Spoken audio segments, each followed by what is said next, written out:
উস্তাদজি, আমি প্রিয় নবীকে স্বপ্ন দেখতে চাই। নবীকে স্বপ্ন দেখতে কি আসলে সম্ভব? মাশাআল্লাহ, এই বয়সে তোমার এমন একটা আকাঙ্ক্ষা আমাকে আসলে আপ্লুত করেছে। শোনো, রাসূলুল্লাহ সাল্লাল্লাহু আলাইহি সাল্লামকে স্বপ্নে দেখা আমাদের সবার মনে সুপ্ত বাসনা, যেটা অনেক সৌভাগ্যের ব্যাপার এবং আল্লাহ তাআলার বিশেষ অনুগ্রহের ব্যাপার। তাহলে সম্ভব? হ্যাঁ, সম্ভব। রাসূল সাল্লাল্লাহু আলাইহি সাল্লাম যদি কারো স্বপ্নে আসেন তবে তিনি রাসূলই, কারণ শয়তান কখনো নবীজির আকৃতি ধারণ করতে পারে না। আচ্ছা, তাহলে আমার কি করতে হবে? তুমি যদি রাসূলকে স্বপ্নে দেখতে চাও তাহলে তার প্রেমে মাতোয়ারা হওয়া লাগবে। তার সুন্নত পালনের মাধ্যমে আল্লাহ তাআলার সন্তুষ্টি অর্জনের আকাঙ্ক্ষা করতে হবে।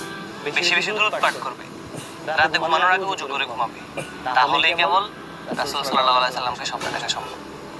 আচ্ছা ঠিক আছে, তাহলে আপনি যেভাবে বলেছেন আজকে থেকে আমি সেভাবে আঁকার চেষ্টা করব। ইনশাআল্লাহ, ঠিক আছে।